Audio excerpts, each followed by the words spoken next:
안녕하세요, 여러분. 만나 뵙게 돼서 반갑습니다.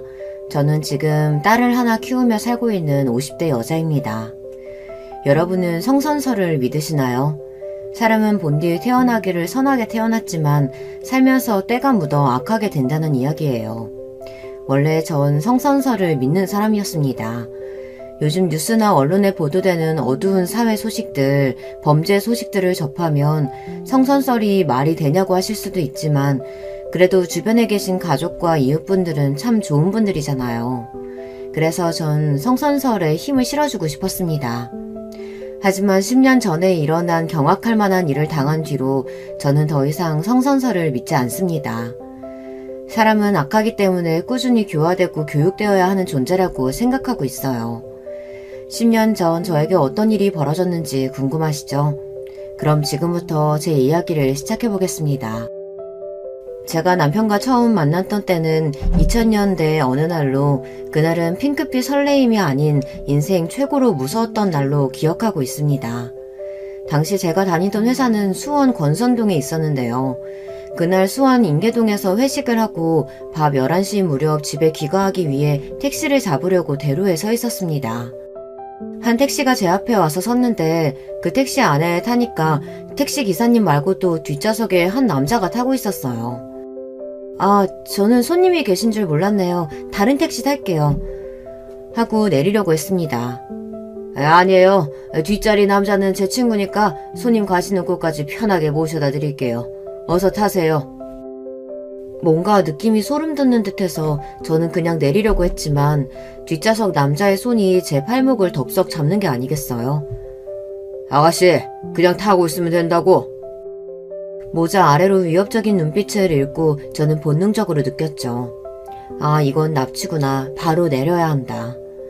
저는 그 남자의 손을 뿌리치고 차 문을 열고 나가려고 했지만 뒷좌석의 남자는 제 옷을 붙잡고 놓아주지 않았습니다. 그렇기 때문에 전 택시 문이 열린 채로 버둥거려야 했습니다. 살려주세요! 살려주세요! 저는 필사적으로 도망치려고 했고 다행히 지나가던 어떤 남자분 둘이 와서 그 택시에서 저를 꺼내주었어요. 그리고 택시에 타고 있던 남자들은 A씨 하고는 문을 닫고 황급히 출발해버렸습니다. 아가씨 괜찮아요? 택시에서 무슨 일을 당한 거예요?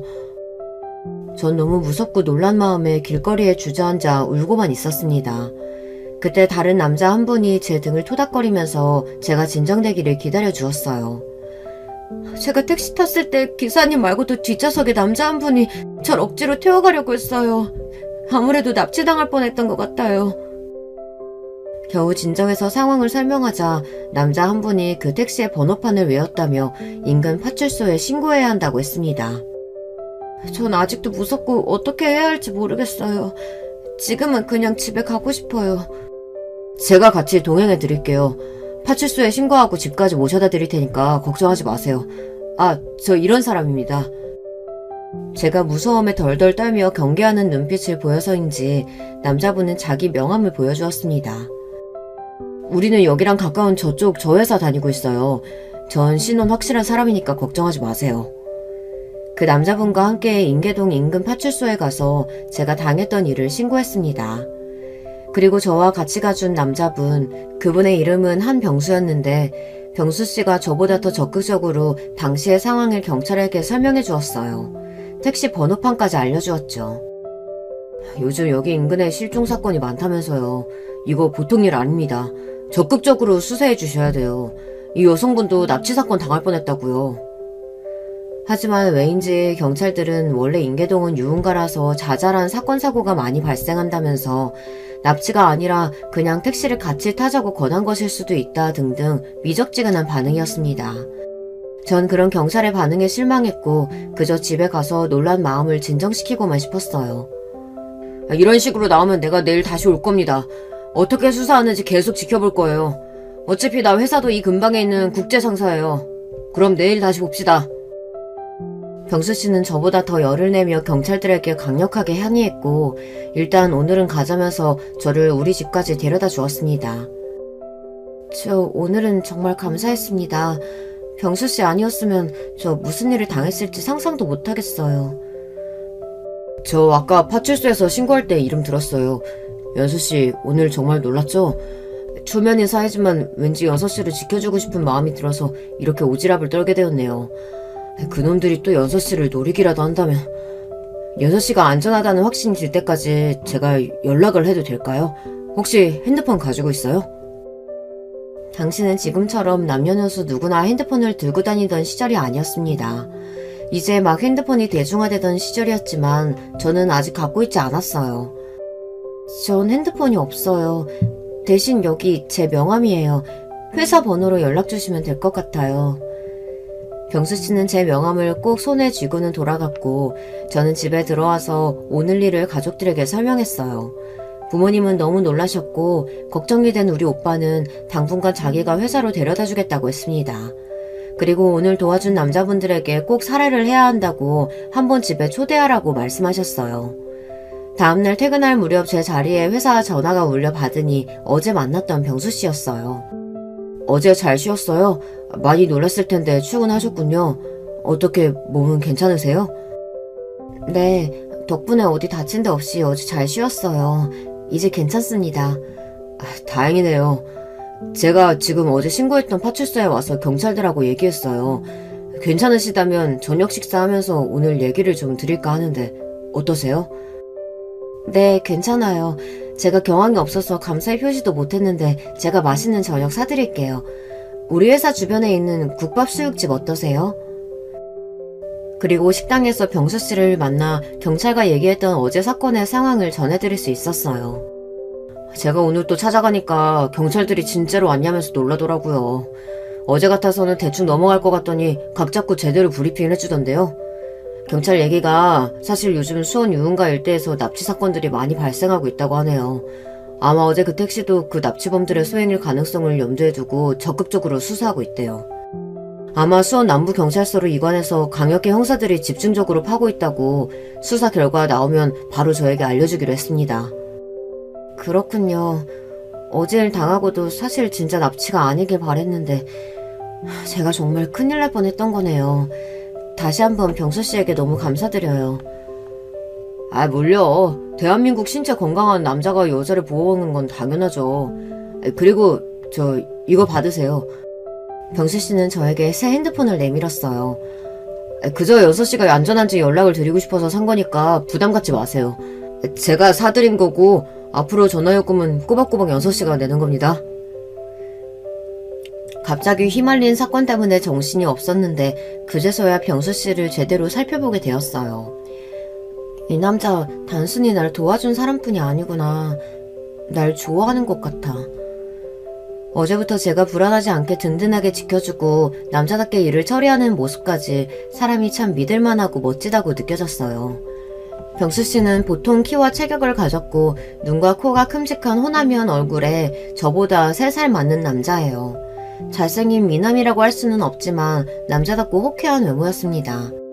그날부터 자연스럽게 병수 씨와 저는 퇴근 뒤 자주 만나면서 데이트를 했습니다.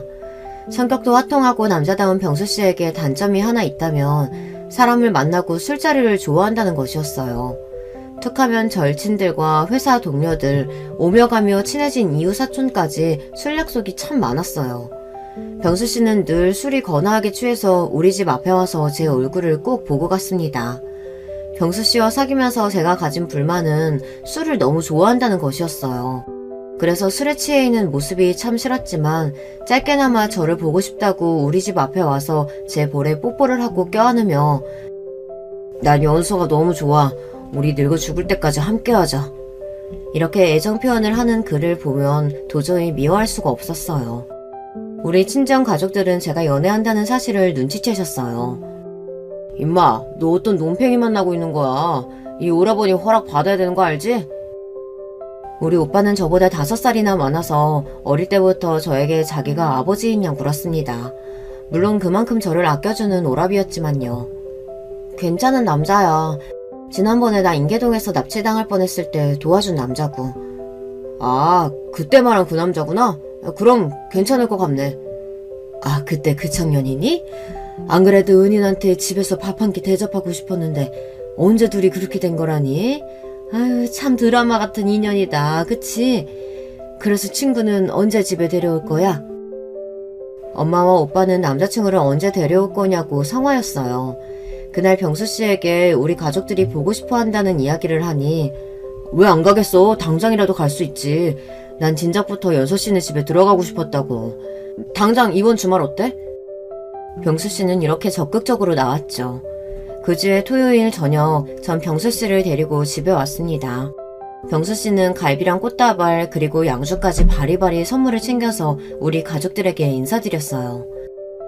아버님, 어머님, 그리고 형님 처음 뵙겠습니다.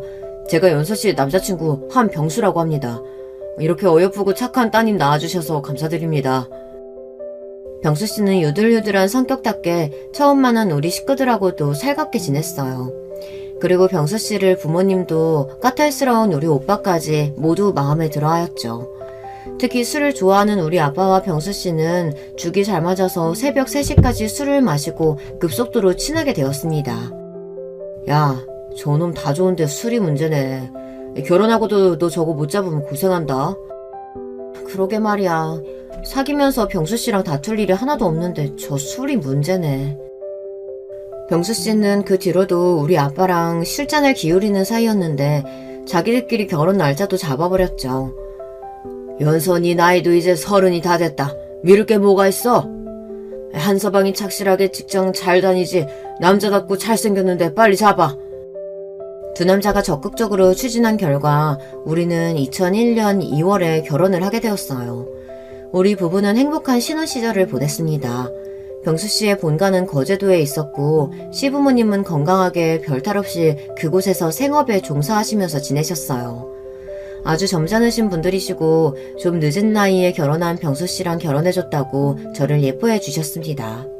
병수 씨는 33살, 저는 30살의 나이로 결혼한 것이 그 당시로서는 앞에 노자가 붙어서 노총각, 노처녀라고 불릴 만한 나이였죠. 시부모님은 명절 때만 찾아뵈어도 되고 일주일에 한 번씩 전화를 드리면 돼서 다른 여자들에 비하면 아주 좋은 시댁분들을 만난 거였어요. 전화도 강요하신 적 없고 그저 제가 궁금해서 연락드리는 분들이었어요.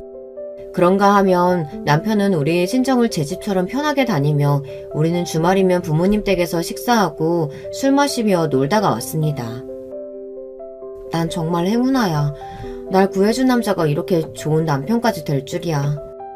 정말 감사한 마음으로 결혼 생활을 했어요. 허나 하늘에서는 우리 부부에게 자식복만큼은 허락치를 않으셨습니다. 병수 씨와 저는 사랑하는 사이였고 잠자리도 자주 가는 편이었는데도 불구하고 왜인지 전 임신이 잘 되지 않았습니다. 늦은 나이에 결혼한 데다가 아무리 해도 아이가 생기지 않아 마음이 조급해졌어요. 그 당시만 해도 지금처럼 시험관 시술이나 난임 치료가 활발할 때가 아니었고 이제 막 시작할 대로 기술이 좋지 못했습니다. 아마 불임 부부에게 나라에서 시험관 아기 시술을 지원해주는 복지도 2006년에서야 시작된 걸로 기억해요. 친정엄마 손에 이끌려서 난임 치료로 유명하다는 한의원에 가서 탕약을 지어먹고 주기적으로 침을 맞아보았어요. 주변에서는 이런 저에게 여러가지 민간요법을 알려주었어요. 쑥이 여자 자궁에 좋다더라. 쑥차를 마시고 자욕도 해라. 피하지방 아랫배에 살이 너무 많으면 임신이 잘 안된다고 해서 그리 많지도 않은 뱃살을 빼려고 다이어트를 하는 등 지금 이 이야기를 듣는 요즘 분들은 황당하시죠. 하지만 당시 저는 지푸라기라도 잡는 심정으로 좋은 것은 다 해보았습니다. 그러다가 남편의 회사에서 보내주는 휴가가 있어서 제주도에 3박 4일 동안 여행을 하게 되었어요. 그런데 뜻밖에도 여행 기간 중에 그토록 바라던 착상이 된 것이에요. 무려 3년 반 만에 찾아온 임신 소식에 우리 부부는 물론이고 친정, 시댁, 양가 집안 모두 감격하셨어요. 그래서 누구에게나 자식 새끼는 중한 법이지만 우리 딸아이는 저에게 남다를 정도로 소중한 존재입니다.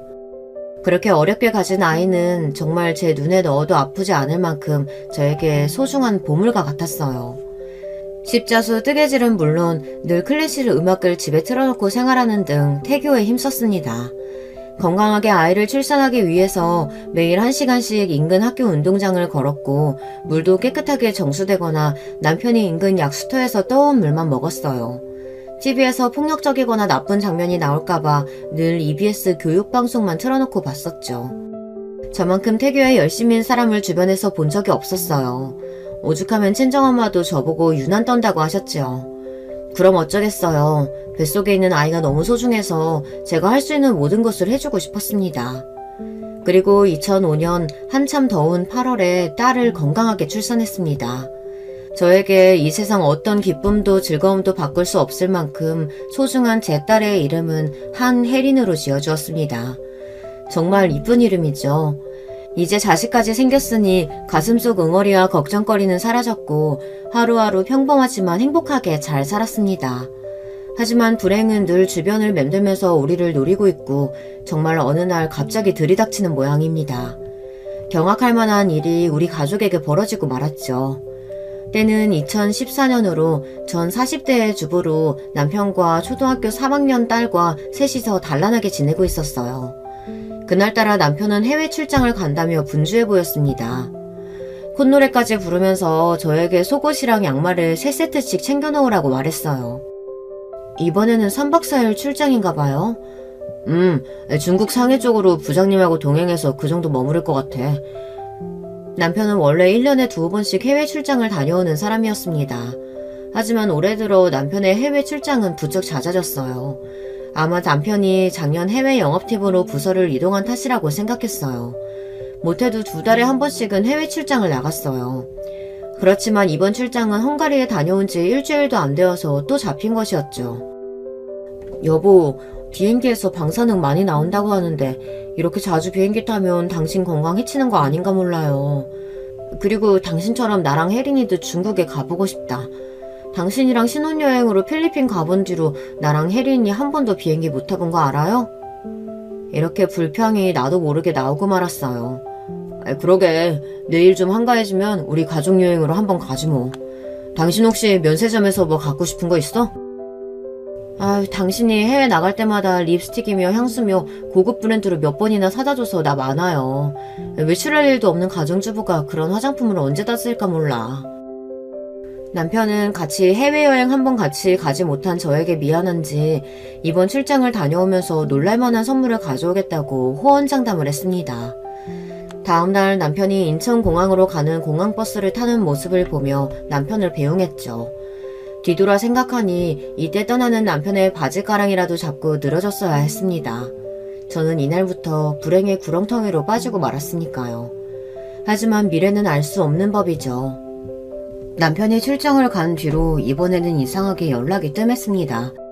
상해 공항에 잘 도착했다는 문자를 끝으로 출장 간 3일 동안 저에게 어떠한 전화나 문자 한 통이 없었으니까요. 한국으로 돌아오는 날이 되었어도 남편의 전화가 닿지 않자 저는 걱정이 된 나머지 남편 회사 부서에 전화를 걸었습니다. 네, 국제상사 해외 마케팅 부서입니다. 현재 한병수 과장님은 부재 중이에요. 어디신지 말씀 주시면 메모 남겨드리겠습니다. 네, 안녕하세요. 전 한병수 과장의 아내 되는 사람입니다. 이번에 떠난 중국 출장 내내 4일 동안 연락이 되질 않아서 회사에서 무슨 일이 생겼는지 궁금해서 전화드렸어요. 네? 한 과장님이 중국 출장이라고요? 아니요. 한 과장님은 개인적인 사정으로 4일 동안 연차 쓰셨습니다. 그리고 오늘 출근하셨어야 하는데 아직 안 돌아오셔서 연락드렸는데 전화를 받지 않으시네요. 혹시 아내분께서 어떻게 된 일인지 아실까요? 뭐라고요? 남편이 회사 출장을 간 게 아니에요? 전화를 끊고 나서 전 어리둥절했습니다. 그러니까 남편은 회사 출장을 간 것이 아니었던 거예요. 그럼 인천공항을 간다던 남자는 어디를 간 건지, 진짜 해외에 나가기는 한 걸까? 전 집에 있는 서랍함에서 여권을 뒤졌습니다. 남편의 여권은 그곳에 없었어요. 그렇다는 얘기는 남편은 분명 다른 이유로 해외에 출국을 한 것이었습니다. 갑자기 불안함이 엄습해왔어요. 몇 시간이 지나고 제 막연했던 불안함은 현실로 드러나고 말았습니다. 한 병원에서 연락을 받은 것이에요. 여보세요? 혹시 한병수 씨 보호자 되십니까? 환자분이 소지하고 있던 신분증의 이름은 한병수고 생년월일은 1968년 3월 9일입니다. 이 환자분과 가족관계 되십니까? 네, 제 남편이에요. 제가 그 사람 아내고요. 제 남편 지금 어디 병원이라고요? 저는 불이 나게 연락받은 병원으로 달려갔습니다. 하지만 병원에서 남편의 모습은 찾을 수 없었고 전 안내데스크에서 한병수 환자를 찾고 있다고 말했습니다. 데스크에서 일하던 간호사는 컴퓨터를 조회해보더니 저에게 말했어요. 아까 연락받으신 보호자 맞으시죠? 한병수 씨는 인천항 부근 해안가에서 의식이 없는 채로 어부에게 발견돼서 119에 호송되었어요. 자켓 안에 들어있던 지갑과 신분증과 보호자분 연락처 스티커가 있어서 빨리 전화할 수 있었어요. 네, 그런데 제 남편이 보이질 않아서요. 어디에 가야 있을까요? 환자분 상태가 위독해서 지금 응급수술 중입니다. 수술실 C 앞에서 대기하고 있으세요. 건강하던 남편이 갑자기 위독한 상태로 수술 중이라니 저는 영문도 모른 채 그저 수술실 앞에서 기도를 하며 있었습니다. 그때 수술실 밖으로 한 의사분이 급히 뛰어나와 이야기를 하는 겁니다. 네, 참 이런 경우가 또 있나. 한병수 씨 보호자분 어디 있습니까? 네, 저예요, 저. 하고 바로 의사 앞으로 뛰어갔습니다. 남편의 수술을 하던 의사는 놀라운 일을 발견하고는 수술하고 급히 나온 것이었어요. 그리고 의사가 발견했던 놀라운 일이란 남편의 배에는 절개했다가 꿰맨 자국이 있더라는 겁니다. 그것도 수술 자국은 하루 이틀 정도밖에 안 된 것이며 전문적인 의료기관에서 받은 수술의 모양새가 아니었기 때문에 의사는 저에게 환자에게 도대체 무슨 일이 일어난 것이냐며 물었습니다. 제가 알기로 남편은 어떤 수술도 받아본 적이 없었고 남편이 해외 출장을 갔었는데 연락이 두절되어 전 아무것도 모른다고 말할 수밖에 없었습니다. 의사는 곧이어 더 충격적인 사실을 이야기했습니다. 남편의 복부를 절개해서 보니 장기 중에 신장 하나가 적출된 것을 발견했습니다. 또 한쪽 눈 각막도 적출되어 있네요. 이게 도대체 무슨 귀신 씨나라 까먹는 소리일까요? 의사는 즉시 경찰에 신고를 했습니다. 환자는 현재 신장과 각막이 적출된 상태입니다. 아무래도 환자는 분명 불법 장기 적출 범죄에 연루된 것 같습니다. 당장 병원에 와서 환자를 조사해 주셔야 합니다. 이게 믿어지십니까? 평범한 제 남편이 하루아침에 장기 적출을 당했다니요. 의사는 놀라서 아무 말도 못하고 서 있는 저에게 설명을 이어갔습니다. 제가 군산에 있는 외과병원에서 일하고 있을 당시 간혹 항구에서 발견된 환자 중에 이런 사례를 본 적이 있어서요. 경찰서에 신고하고 몇 차례 참고인 조사를 한 적이 있습니다. 군산경찰서에서는 중국이나 필리핀의 불법 조직에서 한국인 관광객을 타겟으로 납치해서 필요한 장기를 적출하고 나서 운이 없으면 중국 땅에 버리고 운이 좋으면 밀항선을 통해서 우리나라 항구 쪽에 버린다고 합니다. 중국의 장기 이식 비즈니스는 아주 큰 사업입니다. 당시 사람의 간의 가격은 미화 13만 달러, 신장 가격은 미화 8만 달러로 꽤 큰 돈을 벌 수 있었기 때문이죠. 중국 공산당은 2013년에 국가 장기 분배 시스템을 구축했고 암암리에 중국의 이식 장기가 풍부한 것은 정치범에게서 장기를 적출했기 때문이라는 무시무시한 이야기입니다. 저도 옛날에 어디 뉴스에서 중국에 여행 갔던 어느 신혼부부의 시신이 발견되었는데 그 안에 장기가 송두리째 사라져 있었다고 들은 것 같아요. 전 그냥 괴담인 줄로만 알았는데 제 남편이 그런 범죄에 연루되었다니 정말 믿기지 않는 일이었어요. 저는 간절하게 남편이 무사하게 수술을 마치고 깨어나기를 기도드렸습니다. 다행히도 남편은 수술이 끝나고 병실에 옮겨진 지 5시간 만에 깨어나서 눈을 떴어요. 여보, 정신이 들어요? 당신 정말 죽다가 살아났어. 해외 출장 가서 도대체 무슨 일이 있었던 거예요? 남편은 수술한 부위가 아픈지 신음소리만 내며 제 질문에 답하지 못했습니다. 저는 병실 밖 간호사에게 가서 남편이 마취해서 깨어났고 고통이 심하니 좀 봐달라고 했죠. 그렇게 잠시 뒤 병실에 돌아와 보니 그 사이 어떤 남자 2명이 남편과 심각한 이야기 중이었습니다. 그 남자들은 바로 형사였던 거예요. 아까 의사의 신고로 형사는 피해자인 남편에게 어떤 일이 일어났는지 물어보고 있었습니다. 중국은 실종과 납치가 빈번하게 일어나는 나라예요. 언론에 크게 알려지진 않았지만 실은 중국이나 필리핀 등에서 한국인 실종자는 결코 적지 않은 수준이죠. 그 중에 한병수 씨처럼 살아서 신장과 각막 하나만 없어져서 돌아온 케이스는 정말 적죠. 그래서 어떤 일을 당하셨고 누구를 만났는지 소상히 말씀해 주셔야 우리가 한병수 씨를 그렇게 만든 용의자들을 추적할 수 있을 겁니다. 저는 제 일을 알리고 싶은 마음도 없고요. 경찰에 조사를 요청한 적은 더더욱 없습니다. 제발 돌아가 주세요. 이건 한병수 씨 마음대로 넘어가고 덮어둘 일이 아닙니다. 강력범죄고 형사사건이기 때문에 우리는 수사에 들어가야 한단 말이에요. 계속 이렇게 협조하지 않으시면 저희도 다른 방법을 써야겠네요. 일단 다음에 다시 돌아오겠습니다. 회복하시고 되도록 빨리 서해 나와서 조사에 협조해 주시기 바랍니다. 무슨 연유인지 남편은 경찰에 수사 요청해도 중국에 가서 어떤 일을 당한 건지 입을 다물고만 있었어요. 여보, 잘은 몰라도 당신이 국제 범죄자들에게 그렇게 끔찍한 일을 당한 거라면 우리 경찰이 수사해서 잡아야 하지 않겠어요?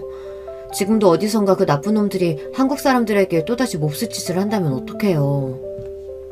남편은 저에게 아무 말도 못하고 그저 반대 방향으로 돌아 누웠습니다. 병원에서 강제로 적출된 장기가 없어도 괜찮은지 몇 가지 검사들을 계속 진행됐고 남편은 다행히 건강을 잘 회복할 수 있었습니다. 하지만 남편은 전에 없이 한숨을 쉬며 낯빛이 까만 채로 하늘만 멍하니 보며 시간을 보내고 있었어요. 아마도 무시무시한 일을 당한 트라우마 때문인 것 같았어요. 그리고 간병을 하며 옆을 지키는 저에게나 병문안을 온 시부모님에게도 그 누구에게도 남편은 말하기 싫다며 자꾸 돌려보내기만 하는 겁니다. 그렇게 밝고 건강하던 사람이 이제 사람하고는 말도 하기 싫다는 뜻이요. 남편의 건강이 이상이 없을 거라며 병원에서 퇴원하라고 해서 우리는 퇴원 준비를 하고 있었어요. 그러고 있는데 일전에 남편에게 찾아왔던 형사 중 한 분이 다시 찾아오셨어요. 참고인으로 범죄조사 소환 통보 드렸으나 거절하시니 이렇게 정식으로 출석 요구서를 갖고 왔습니다. 퇴원하시는 길에 우리 서에 가셔서 몇 가지 사실관계 확인하고 한병수 씨 진술을 받아야 합니다. 하는 수 없다는 듯이 남편은 형사와 함께 경찰서로 향했습니다.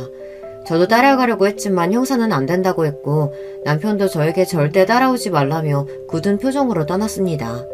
전 혼자서 남편의 병원 짐을 챙겨 집으로 돌아왔어요. 성치 않은 몸으로 경찰서에 혼자 간 남편이 너무 걱정되어서 가만히 쉬지도 못하고 청소를 하고 빨래를 하며 시간을 보냈는데요. 그러고 남편은 4시간 만에 집으로 돌아왔습니다.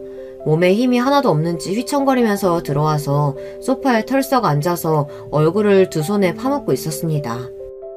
여보, 성치 않은 몸으로 경찰서까지 가서 고생 많았어요. 조사는 잘 끝났어요?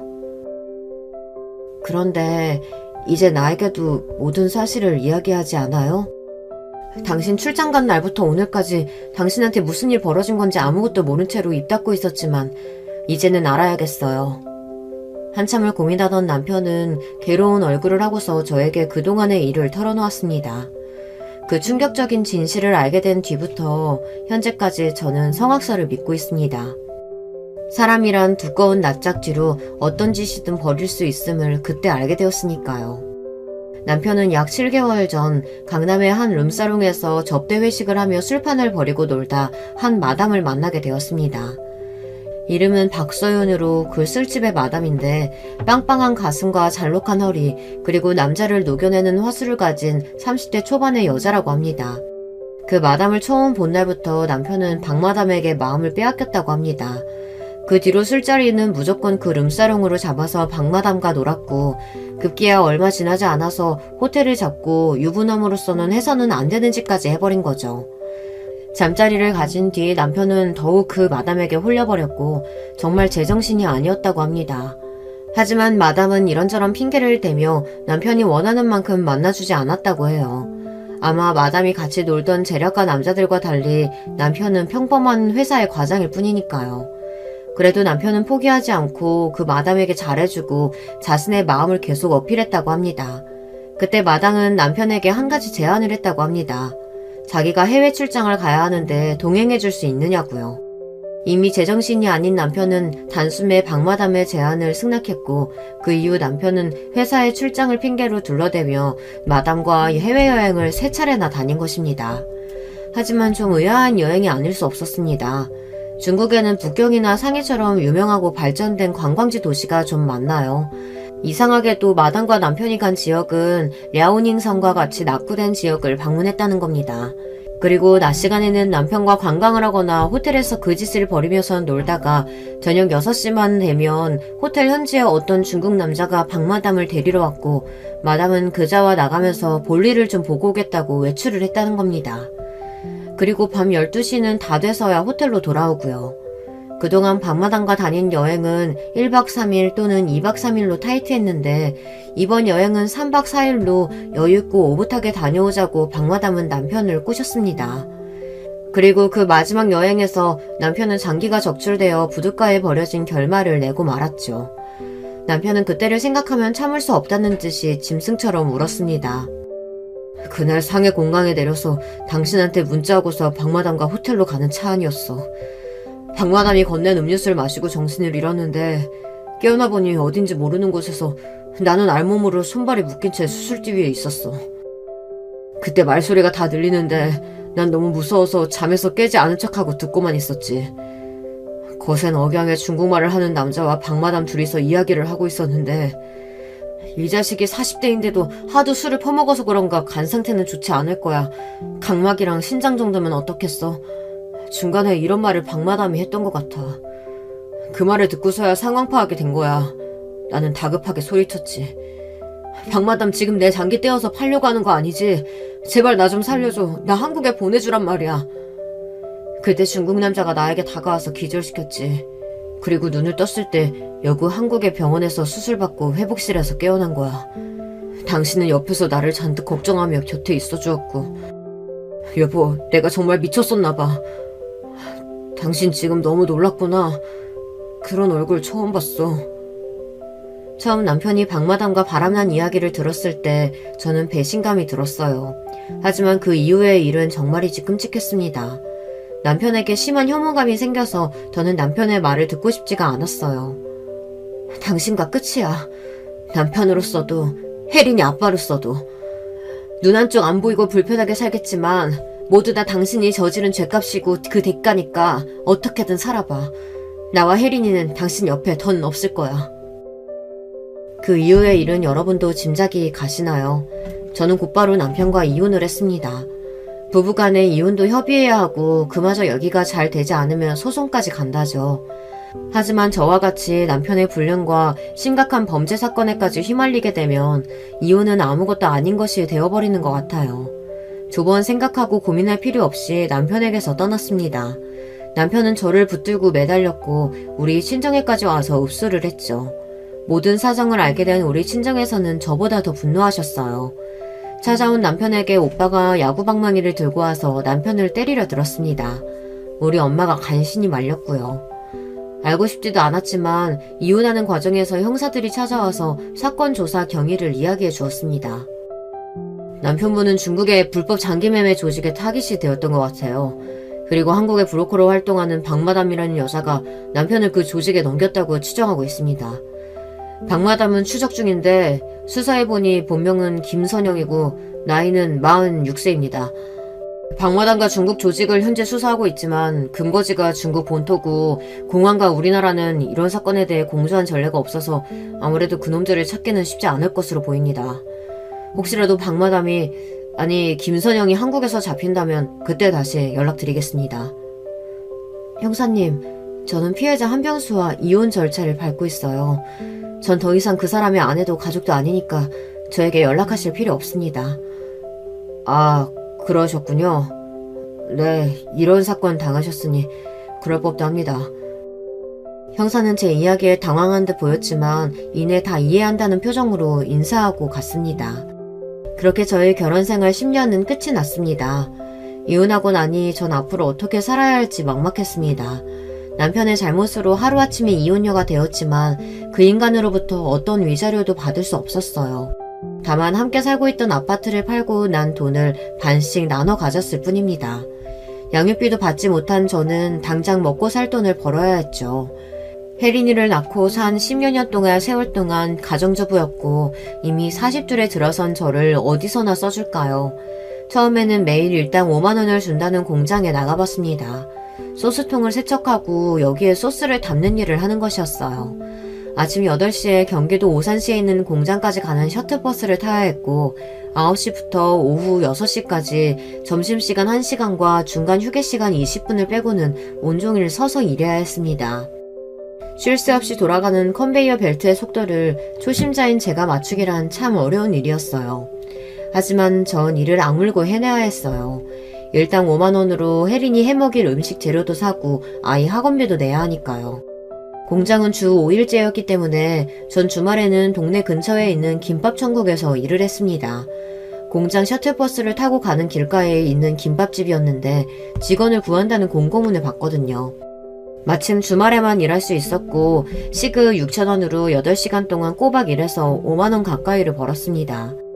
저는 한 달에 30일 내내 일해야 하는 가장이 되었습니다. 그렇게 해서 우리 딸을 먹이고 입히고 학교를 보낼 수 있어서 다행이었어요.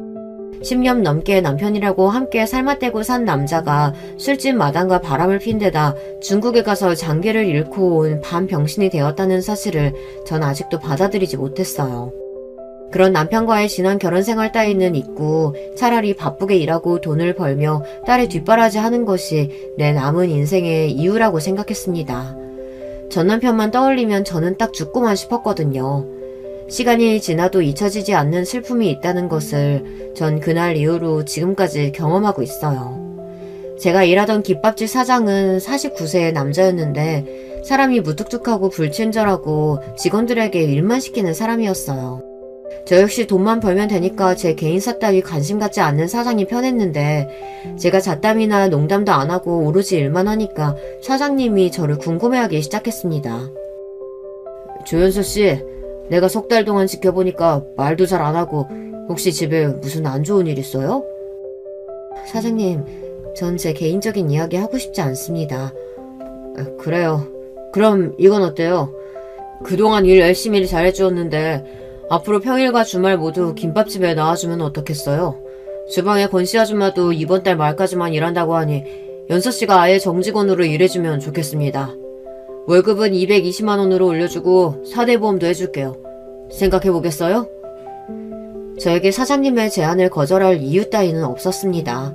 공장은 김밥집보다 일도 더 힘들었고 작업반장이라는 34살짜리 놈이 맨날 저를 포함한 여직원들에게 욕설에 성희롱까지 해서 다니는 것이 고역이었거든요. 게다가 한 달 내내 일해도 150만원 정도 버는 제가 왜 이 일을 안 하겠어요. 그날부터 전 한 달 내내 사장님과 알바생 한 명과 같이 김밥집에서 일했습니다. 알고 보니 사장이라는 남자도 팔자가 기구한 것 같았습니다. 4년 전 아내가 췌장암으로 투병을 하다 세상을 떠났다고 합니다. 췌장암이라는 것이 참 독하고 고통스러운 암이라 사장의 아내분은 9개월 정도 투병했지만 그간의 사정이란 입에 담기 어려울 정도로 힘들고 끔찍했다는 것입니다. 사장에게도 딸이 하나 있는데 지금 고3이라서 한참 입시를 준비하느라 바빠서 김밥집을 마치고 집에 가도 아무도 없다는 말을 했습니다. 하루는 사장님이 저에게 시간이 되면 옆에 있는 삼겹살집에서 야식이나 먹자고 했어요. 저는 조용히 삼겹살을 굽고 있었고 사장은 소주를 시켜 말없이 여러 잔을 혼자 들이켰습니다. 윤서씨도 같이 한잔 하실래요? 전 집에서 기다리고 있는 딸애가 있어서 술을 마시지 않아요. 딸이 있다고 했죠? 몇 살이나 됐어요? 11살이에요. 아직 초등학생이죠. 석 달 동안 조연서씨 옆에서 지켜보니 내가 딱 4년 전 모습이 그랬어요. 아내 잃고 딸 하나 키워낼 생각 말고는 내가 살면서 할 수 있는 건 없었어요. 내가 밥은 어떻게 먹는지 사람과 아무 말도 하고 싶지 않고 웃음도 잃은 채로 한동안 살았던 것 같아요. 그래서 연서씨 보면서 이 여자에게도 뭔가 깊은 세연이 있겠구나 했죠. 원래 나는 직원이나 알바생들한테 관심을 안 갖는 사람이니까 불쾌하게 생각하지 마요. 그저 조연서 씨에게서 과거의 내가 보였을 뿐이니까. 이상하게도 그렇게 무뚝뚝하게 말하는 사장님의 말이 위로가 되었습니다. 제 사연처럼 시궁창은 아니었겠지만 자기 상처를 드러내 보이는 것이 어디 쉬울까요? 사장님이 저에게 연민을 느끼고 자기 이야기를 들려주는 것만으로도 숨이 쉬어지는 기분이었어요. 처음엔 실수가 많았던 김밥집에서 이제는 일도 손에 있고 안정적으로 월급과 의료보험도 받으며 살다 보니 전 남편의 기억이 조금씩 희미해지기 시작했어요. 점차 김밥집에서 사장님과 알바생과 한마디씩 의미 없는 대화도 주고받게 되고 친밀감도 느끼게 되었습니다. 같이 일하는 알바생은 22살의 여자 대학생인데 참 순수하고 착한 아이였어요. 아줌마, 처음 왔을 때는 얼굴이 너무 어둡고 우울해서 말 걸기 어려웠는데 요즘은 아줌마가 편해 보여서 좋아요. 사장님도 티는 안 냈지만 아줌마 은근히 걱정하고 챙기시더라고요. 주방에서 일하던 권씨 이모도 내보내고 아줌마 직원으로 채용하시고요. 정말이야? 사장님은 권씨 아줌마가 그만둔다고. 그건 아줌마가 알면 부담스러울까 봐서 둘러대신 거겠죠. 월급도 꽤 많이 챙겨주셨죠? 전에 아줌마 딸 초등학생 여자애가 왔었잖아요. 사장님이 그때 아줌마 혼자 딸 키우고 어렵게 사는 걸 눈치채신 것 같아요. 그리고 제가 보기에는 사장님이 아줌마 좋아하는 것 같은데요? 한참 어린 학생이 어른들 놀리는 거 아니야. 내 인생에 남자는 없어. 넌덜머리가 난다고 아주. 무서운 표정으로 단호하게 말하는 저에게 놀란 알바는 입을 꾹 다물고 다른 곳으로 갔습니다. 그때 사장님은 테이블에 앉아서 골머리를 썩는다는 듯 말했습니다. 정산이 왜 이렇게 안 되냐. 이달 비용이랑 수입 전표가 합계가 영 안 맞네. 괜찮으시면 제가 도와드릴까요? 원래 아이 낳기 전까지는 회사 재무팀에서 회계 관리를 했거든요. 제가 회계 처리한 내용을 엑셀로 만들어서 일목요연하게 정리해 보여주니 사장님 얼굴이 환해졌습니다. 정말 고맙네요. 이런 전문적인 일까지 할 수 있는 사람인 줄 몰랐는데 다시 봤어요. 그럼 앞으로 마감 시간에는 식당님 말고 나랑 같이 정산 좀 도와줄 수 있겠어요? 결혼 전에 했던 업무가 소상공인인 사장님에게는 꽤 도움이 되었던 것 같아요. 어느 순간 저와 사장님은 단순한 사장과 직원과의 관계를 넘어서 동업자같이 보이기도 했어요. 저는 가게의 대출이나 인건비, 고정비 등의 재무 상황에 대한 조언도 했고, 사장은 전문적인 도움을 받으니까 훨씬 가게 경영이 좋아졌다며 고마워했습니다. 그렇게 김밥집에서 일하면서 저는 점차 웃는 날이 많아졌습니다. 사장님과 저는 날로 가까워지고 함께 대화하고 일하는 순간순간이 행복하게 느껴지기 시작했어요. 그토록 각박한 제 팔자에도 한 줄기 빛이 드는 모양입니다. 그리고 어느덧 이제 이혼한 지 9년의 세월이 쏜살같이 지나갔네요. 여러분, 저에게도 자랑할 만한 일이 처음으로 생긴 것 같아요. 고생해서 키워낸 내 딸이 그 어렵다는 충남대 의대에 합격한 거예요. 흔한 과외나 비싼 학원도 보내주지 않았는데 딸 혼자서 힘으로 공부한 결실입니다. 혜린아, 엄마 이제 월급도 괜찮아. 대출해서 금방 갚을 수 있으니까 좋은 과외나 학원 너 하고 싶은 대로 다 해.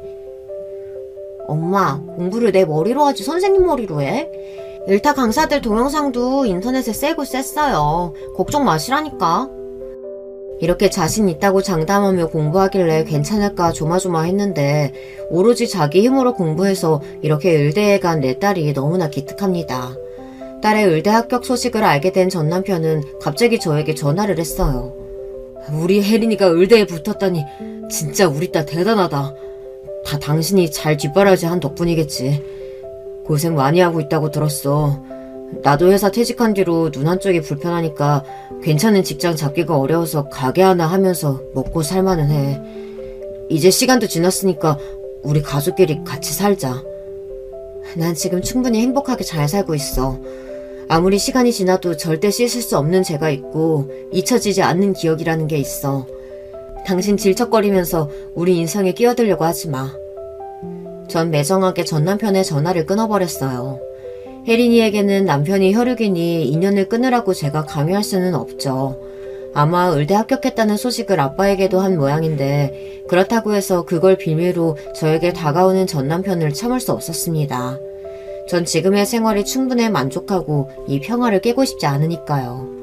우리 딸은 의대에 입학하면서 기숙사에서 생활하고 있습니다. 이를 계기로 저는 사장과 동거하고 있습니다. 여러분에게 갑작스러울 수 있지만 사장과 저는 남녀로 가까워지고 의지하는 사이가 되었어요. 사장은 지난 겨울 우리 딸의 의대 합격 축하 파티를 열어주었습니다. 그리고 사장은 딸에게 이야기했어요. 오늘 혜린이 축하하는 자리기도 하고 이 아저씨가 폭탄 선언 하나 해도 될까? 네, 하세요. 사장은 저에게 얼굴을 돌리고 조금 긴장하면서 이야기를 하기 시작했죠. 나 곧 있으면 환갑이에요. 내 딸은 성인이 된 이후 독립하겠다고 나가 산 지도 벌써 7년이요. 혼자 불 꺼진 집에 들어가기가 너무 싫어서 당신 있는 가게에서 최대한 버티다가 집에 가는 거 이제 눈치챌 때도 됐지 않나? 우리가 앞으로 살 날이 얼마나 남았는지도 모르는데 남은 시간 동안 같이 잘 살아봅시다. 사장님은 이렇게 청혼처럼 고백했어요.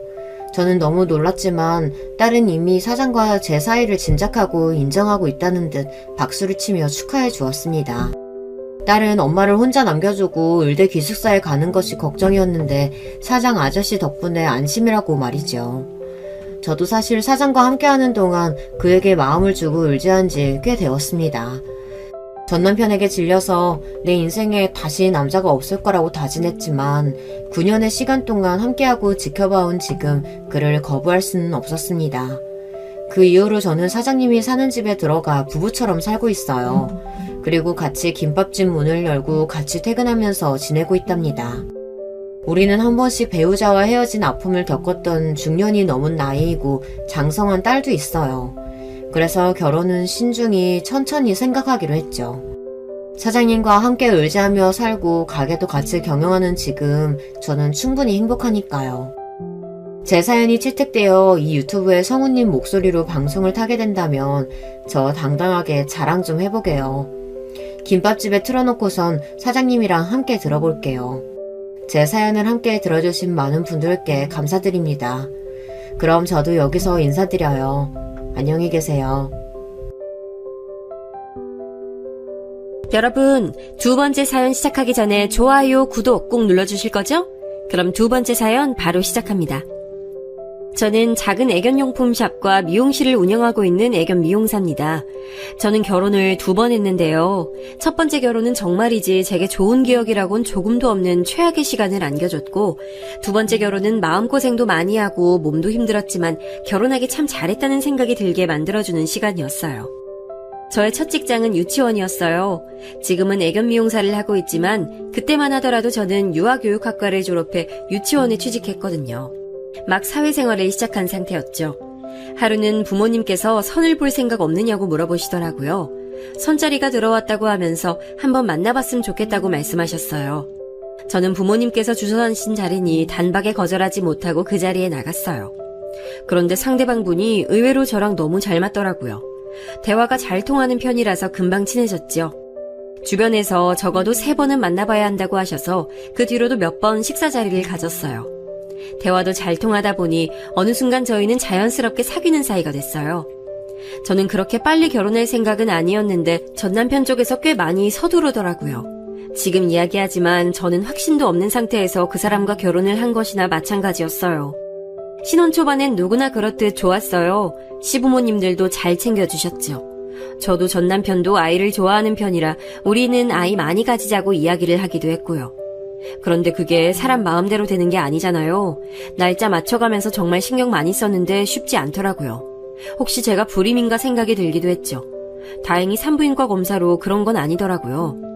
결혼 4년차가 되었을 때 드디어 저희 부부에게도 아이가 찾아왔어요. 너무나도 행복하고 설렜죠. 하지만 그런 기분도 잠시 아이는 유산됐어요. 애타게 기다린 만큼 마음도 많이 아팠죠. 시어머니께서는 어쩔 수 없는 일이라고 하시면서 괜찮다고 곧 좋은 소식이 들릴 것이라고 하셨지만 제 마음은 그게 아니었어요. 설상가상으로 유산 이후 방문한 병원에서는 아이를 가지기 힘들 것 같다고 하시더라고요. 시부모님께서는 엄청난 충격을 받으셨습니다. 전 남편이 3대 독자였거든요. 그런데 며느리가 갑자기 아이를 갖지 못할 것이라고 하니 그 충격이 보통은 아니었지요. 전 남편 역시 어쩔 수 없는 일이라곤 하지만 엄청 실망한 얼굴을 하더군요. 그날 이후 저와 전 남편 사이는 대면대면해졌어요. 저 역시도 고민이 많았고요. 저는 아이를 가질 수 없었고 전 남편은 독자로 자식이 필요했죠.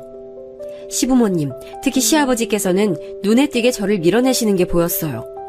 며느리라고 그렇게 예뻐해 주시던 모습은 어디로 가고 제게는 눈길조차 주지 않으셨죠. 제가 무슨 말을 해도 없는 사람 취급하셨어요. 시어머니도 비슷했죠. 제가 아는 모든 것들은 마음에 들지 않으시는지 늘 잔소리에 화가 많으셨어요. 저는 이대로는 살 수 없다는 결론을 내렸고 전 남편에게 서로를 위해서 이혼을 하자고 말했어요. 이혼이라니 무슨 소리야? 왜 우리가 이혼을 해? 아이 문제 때문에? 그건 받아들일 시간이 좀 필요할 뿐이야. 아이가 없어도 우리는 충분히 행복할 수 있어. 그러니까 가족들에게 조금만 시간을 줘. 하지만 저는 결심이 확고했어요. 시부모님들이 바뀔 가능성은 없어 보였거든요. 결국에는 전 남편도 이혼에 동의했고 합의 이혼을 진행했어요. 이혼을 하기까지는 많은 시간이 필요하진 않았어요. 합의 이혼이다 보니 더 짧은 시간이 걸렸죠.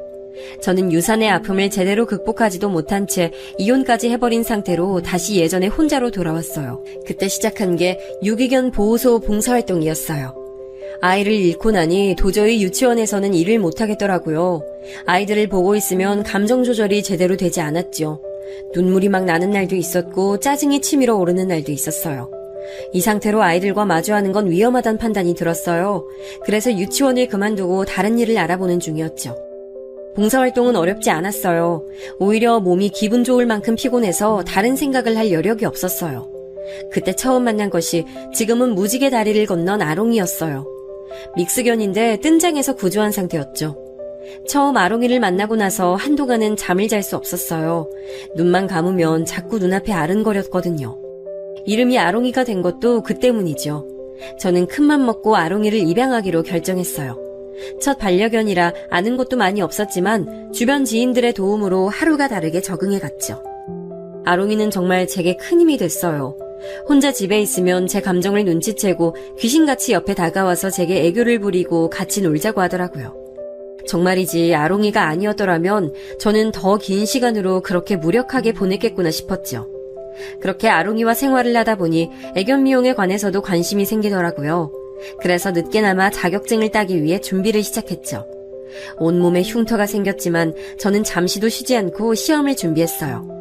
그리고 곧 당당하게 자격증을 손에 넣고는 작은 미용실을 오픈하게 됐죠.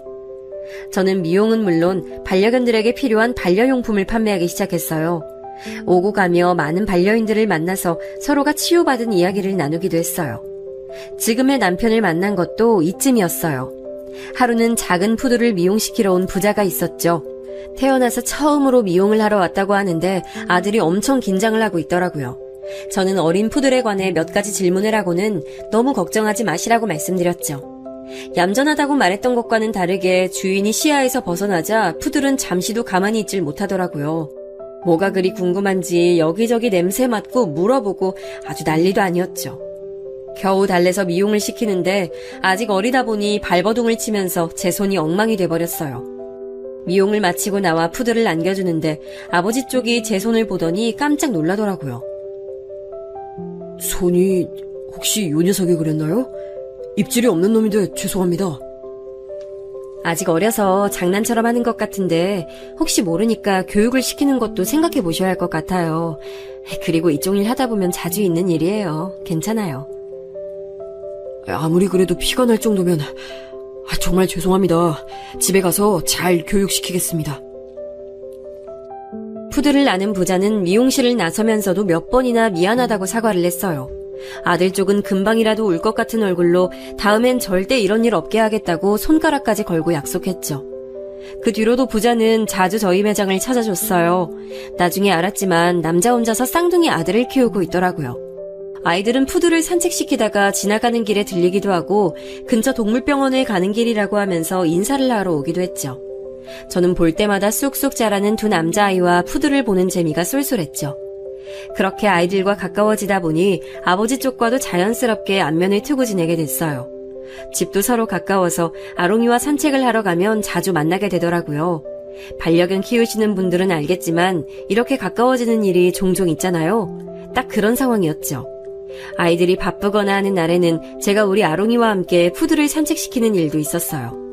제가 바쁜 날에는 아이들이 아롱이와 산책을 나가기도 했고요. 그렇게 1년 정도의 시간을 보냈습니다. 그 사이에 반려견으로 가까워진 우리는 서로에게 호감이 있음을 인정하고 연인 사이로 발전하게 됐어요. 전 남편과 헤어진 이후로 연애를 다시 할 수 있을 것이라곤 생각지 못했는데 말이죠. 저는 정말 망설이다가 남편에게 아이를 가질 수 없다고 미리 얘기를 했어요. 남편은 이미 두 아들도 있고 귀여운 반려견도 있는데 그런 게 무슨 문제가 되겠느냐고 하더군요. 그 말에 저는 안도감을 느꼈어요. 그래, 이 사람과 있으면 아이에 대한 압박감을 받을 필요가 없겠구나 싶었죠. 남편도 저만큼이나 사연이 있었어요. 아이들의 엄마와는 집안 차이가 많이 나는 결혼을 했다고 하더군요. 그래서 집안 반대도 심했지만 두 사람이 워낙 사랑해서 결혼을 강행했다고 말이죠. 그리고 그 결과 여자 쪽은 집안과 연을 끊고 살아야 했다고 말이에요. 두 사람은 아이들이 태어날 때까지만 하더라도 힘들지만 행복했다고 했어요. 하지만 아이들이 커가면서 여자는 이 생활을 견디기 힘들어하기 시작했다고 했죠. 결국엔 아이들이 초등학교에 입학한 것과 동시에 이혼 서류만 남겨주고는 원래 자신의 집으로 되돌아갔다고 하더라고요. 저는 아이들을 다 버리고 어떻게 엄마라는 사람이 그럴 수가 있나 이해가 되지 않았어요. 남편은 그 일이 응어리처럼 남아서 아이들에게 몇 배는 더 잘해주고 싶었다고 말했죠. 아이들도 우리 사이를 눈치챌 때쯤 남편은 재혼을 생각해 본 적이 있냐고 물었어요. 자신은 저와 결혼을 하고 싶다고 하면서 말이죠. 난 아직 준비가 안 됐어요. 그냥 지금 이대로 지내는 게 저는 딱 좋아요. 결혼이란 거 더 이상은 하고 싶지 않거든요. 우리 지금도 행복하잖아요. 아닌가? 저는 연애면 몰라도 결혼까진 상상하지 않았거든요. 하지만 남편은 포기하지 않았어요. 꾸준하게 제게 결혼에 대해 진지하게 생각을 해보길 권했죠. 그러다 제 생각이 변하게 된 건 한 통의 전화였어요. 쌍둥이 중 작은 애였는데 큰애가 많이 아픈 것 같다고 와줄 수 있느냐고 하더군요. 남편은 중국 출장을 간 상황이었고 아이들을 봐주기로 한 사람은 잠시 외출 나가서는 소식이 없다고 했어요. 저는 깜짝 놀라 정신없이 집으로 달려갔죠. 열이 펄펄 끓더라고요. 저는 바로 응급실로 아이를 데리고 갔어요. 다행스럽게 열이 높을 뿐 큰 문제는 아니라고 하셨죠. 저는 응급실 의자에서 뜬 눈으로 밤을 보냈습니다. 작은 애는 피곤한지 꾸벅꾸벅 졸다가 제 다리를 베고 잠들었죠. 미처 닦지 못한 눈물 자국이 남은 아이의 얼굴을 보고 있노라니 이 아이들의 엄마가 될 수 있을까라는 생각이 들었어요. 남편과 만나면서 늘 외면했던 문제였는데 이렇게 생각이 나다니 스스로도 어이가 없었죠. 중국에서 돌아온 남편은 그날의 일에 불같이 화를 내더군요. 당장에 아이들을 돌보던 사람을 해고시키고는 제게 도와줘서 고맙다고 했어요. 저는 남편에게 결혼하고 싶다는 그 말 아직도 유효하냐고 물었죠. 그때는 몰랐는데 지금은 확실하게 알 것 같아요. 난 당신도 좋지만 당신만큼 아이들도 소중해요. 그 아이들과 함께 있고 싶어요. 남편은 제 대답에 뛸 듯이 기뻐하며 아이들도 분명 좋아할 것이라고 했어요. 저는 부디 그렇게 되길 바랐죠. 하지만 사춘기를 코앞에 둔 남자아이들은 쉽게 마음을 열지 않았어요. 저를 좋아하긴 하지만 엄마라고 생각해 본 적은 없던 모양인지 눈에 띄게 어색해하는 게 보였죠. 거기다 남편은 아이들의 교육에 관해선 일절 간섭하지 않겠다고 하더군요. 자신은 아무런 참견도 하지 않겠다고요. 저는 혼자서 무슨 수로 사춘기 아이들을 가르칠 수 있느냐고 도와달라고 했지만 남편은 입만 꾹 다물고 있었죠. 저는 배신감이 들었어요. 행복한 가족이 될 수 있을 것 같다고 말한 사람은 도대체 어디로 가고 이렇게 나몰라라 할 수 있는지 너무 속상했죠. 하지만 제게 그렇게 여유를 부릴 시간이 없었어요. 겨우 발품을 팔아 아이들에게 맞는 학원을 찾아보내기 시작했어요. 고작 학원 하나 찾는 일인데도 제게는 심장이 터져나갈 만큼 어려웠어요. 중학생이 된 두 아이들은 더 심하게 사춘기를 타기 시작했어요. 방문을 닫고 들어가서는 전혀 나오질 않았죠. 귀에 항상 이어폰을 끼고 있으면서 제 말은 들리지 않는 사람처럼 행동하더군요. 심지어는 연락도 없이 늦는 날도 많았어요. 지금 시간이 몇 시인데 이제 들어와. 집에서 사람 기다리고 있다는 생각은 안 해? 지금 어디 갔다 오는 거야? 무슨 상관이세요? 남이서 어디를 갔던 뭐라던 무슨 상관이시냐고요? 너 지금 말버릇이 그게 뭐야? 남이사? 난 맞잖아요. 무슨 자격으로 우리한테 소리를 지르고 그래요? 아빠랑 같이 산다고 뭐라도 되는 것처럼 굴지 마세요. 귀찮으니까. 저는 순간 너무 놀라서 아무 말도 할 수 없었어요. 자격을 운운하는데 내가 지금 무슨 짓을 하고 있는지 혼란스럽기도 했고요. 하지만 남편이 그러더라고요. 아이들 먹이고 입히고 가르치는데 더 이상의 무슨 자격이 필요하냐고 말이죠. 그 말에 저는 용기를 얻어서 아이들과 진심으로 부딪히기 시작했어요. 쉬운 일은 아무것도 없었죠. 제가 아무리 가까이 다가가고 싶어도 아이들은 곁을 주지 않았어요. 큰애는 아예 입을 다물고 있었고 작은 애는 툭하면 화를 내면서 진짜 엄마도 아니면서 흉내내지 말란 말을 막 했죠. 그 소리를 들을 때마다 아무도 모르는 곳에 가서 혼자 울고 싶은 마음은 굴뚝 같았어요. 하지만 아이들 앞에선 전혀 내색하지 않았어요. 오히려 더 뻔뻔하게 아이들에게 다가갔죠. 저는 사춘기를 핑계삼아 버릇없이 구는 건 용서하지 않았어요. 잘못을 했으면 그에 합당한 대가를 치러야 한다고 말했어요. 용돈 삭감은 기본이었죠. 당연히 반발감은 심했죠. 심지어는 제 지갑에 손을 대기도 했고요. 저는 그럴 때마다 용돈을 압수하거나 아이들이 아끼는 걸 하나씩 빼앗곤 진심으로 잘못을 뉘우칠 때까지 돌려주지 않았어요. 아이들이 어떻게 생각하든 상관없이요. 어느 날 이혼 서류만 던지고 나갔던 아이들의 친모가 우리 앞에 나타났어요. 머리부터 발끝까지 명품을 잔뜩 걸친 여자는 다짜고짜 아이들을 만나게 해달라고 했죠. 남편은 불같이 화를 내면서 절대 반대를 외쳤어요. 저 역시도 그렇게 하고 싶었고요. 하지만 어린 시절 아이들은 어떻게 생각할지 모르잖아요. 겉으로 표현한 적은 없지만 혹시나 엄마를 그리워한 건 아닐까 그런 생각이 들었죠. 저는 흥분한 남편을 다독이며 아이들에게 의견을 물어보자고 했어요. 아이들도 처음엔 난감한 표정을 지었어요. 갑자기 나타난 엄마가 자신들을 보고 싶어 한다는데 당황하지 않을 아이들이 어디 있겠어요. 그럼에도 두 아이들은 친모를 만나고 싶다고 하더군요. 속은 상했지만 저는 친모를 향한 마음 때문에 저에게 더 벽을 세우고 밀어내지 않길 바랄 뿐이었습니다. 친모와 만나고 들어온 날 아이들의 얼굴은 그 어느 때보다도 밝아 보였어요. 남편은 못마땅한 얼굴로 재밌는 시간을 보냈냐고 물었어요. 진짜 그런 경험 처음이었어요. 아빠 그거 알아요?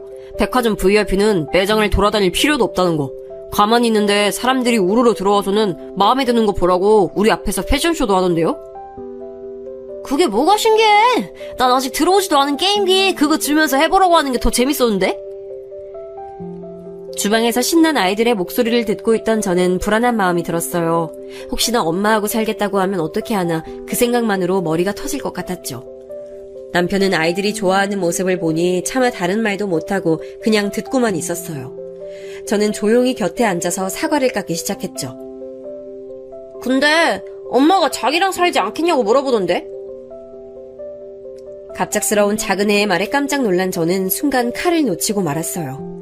깊게 베인 건 아니지만 금방 손에서 피가 흘렀죠. 남편과 아이들의 깜짝 놀란 얼굴로 저를 쳐다보더군요. 저는 괜찮다고 말하며 과일을 챙겨 주방으로 도망쳤어요. 손은 하나도 아프지 않았어요. 오히려 우려하던 일이 벌어졌다는 사실에 마음이 답답했죠. 자꾸만 눈가가 화끈거렸어요. 그날 이후로 친모는 자주 아이들을 찾아왔어요. 학교에서 기다리다가 애들을 데려가고는 딸랑 문자 하나만 보내더군요. 저는 아무것도 할 수가 없었어요. 마음 같아서는 아이들을 휘두르지 말라고 하고 싶었지만 다녀올 때마다 행복해하는 아이들의 얼굴을 보면서 속으로 참아야만 했죠. 아이들이 무슨 생각을 하고 있는지 알 수 없다는 점이 제게는 더 불안하게 다가왔어요. 그렇게 아슬아슬한 관계가 이어지는 것도 한 달이 됐나 갑자기 친모에게서 만나자는 연락이 왔어요. 아이들이 어떤 환경에서 살고 있는지 보고 싶다면서 집으로 오겠다고 하는 걸 저는 밖에서 만나자고 했죠. 아이들한테 들었는지 모르겠지만 앞으로 내가 데리고 살려고요. 아이들도 그렇게 하겠다고 하고. 거기다 난 충분히 아이들한테 그쪽보단 완벽한 환경 제공할 능력도 있거든요. 사실 쥐꼬리만한 월급으로 애들한테 뭘 해줄 수 있겠어요. 그 문제라면 애들 아빠하고 이야기하세요. 저 불러서 하실 말씀은 아닌 것 같아요. 그 사람이랑 무슨 대화를 한다고. 그리고 막말로 그쪽도 내가 애들 데려가면 좋은 거 아니야? 어차피 남의 자식인데 신경만 잔뜩 쓰이고 스트레스 받지. 그러니까 나한테 줘요 애들. 저는 마치 애들을 물건처럼 대하는 친모의 말투에 화가 났어요. 애들 키우면서 스트레스 받는 것은 부모라면 다 겪는 일인데 그게 계모라서 힘들고 친모라서 괜찮은 것은 아니라는 생각이 들었어요. 저는 아이들이 원하지 않는 일은 절대 할 생각이 없다고 말하면서 자리를 박차고 나와버렸죠. 집에 들어온 저는 막 씻고 나온 아이들과 마주쳤어요. 저는 흥분을 가라앉히려고 애쓰면서 아이들에게 물었죠. 너희도 엄마랑 살고 싶어? 아빠랑 나랑 말고 엄마랑 살고 싶어? 아이들은 무슨 소리를 하느냐는 듯이 저를 바라보더니 엄마를 만났냐고 묻더군요. 저는 다시 한번 아이들에게 물었어요. 우리가 엄마한테 갔으면 좋겠다고 생각하시잖아요. 저희만 없으면 아빠랑 두 분이서 좋은 거 아니에요? 어떻게 그런 말을 해? 내가 너희를 보내고 싶어 한다고? 아니에요? 그렇잖아요. 남의 자식 키우면서 사는 게 뭐 좋은 일이라고. 저는 누군가에게 머리를 세게 맞은 기분이 들었어요. 그동안 아이들에게 최선을 다했다고 생각했는데 아이들의 입에서 남의 자식이란 말이 나올 것이라고는 상상도 못했거든요. 저는 그날 밤 잠을 잘 수 없었어요. 다음날 친모를 만나러 간 아이들이 늦은 시간이 되도록 돌아오지 않았어요. 늦어도 9시면 들어왔는데 11시가 넘도록 소식이 없었죠. 저는 몇 번이고 전화기를 들었다 놨다를 반복하면서 현관 주변을 맴돌았어요. 12시가 돼서야 비밀번호를 누르는 소리와 함께 아이들이 들어왔어요. 저는 안도의 한숨을 내쉬면서 잘 다녀왔냐고 물었죠. 그런데 아이들 반응이 너무 이상했어요. 굳은 얼굴이 마치 화가 난 것처럼 보이기도 했어요. 아이들은 아무런 대답도 없이 그대로 방으로 들어갔죠. 그렇게 늦게 들어온 이후 아이들은 친모를 만나러 가지 않았어요. 무슨 일이 있느냐고 물었지만 역시나 대답은 없었죠. 남편이 야근으로 늦는다고 해서 오랜만에 새 식구가 저녁을 먹게 됐어요. 식기가 부딪히는 소리를 제외하곤 조용했죠. 그런데 갑자기 큰애의 전화가 울리더군요. 큰애는 힐끔 보더니 바로 끊어버렸어요. 곧 작은애 전화도 울렸는데 이번엔 보지도 않고 그냥 꺼버리더군요. 직감적으로 친모의 연락이라는 걸 알 수 있었어요. 갑자기 왜 친모의 전화를 피하는지 저는 알 길이 없어 답답했죠. 식사를 마치고 설거지를 하는데 친모에게서 전화가 왔어요. 애들 지금 집에 있지? 당신이 애들한테 나랑 만나지 말라고 했어?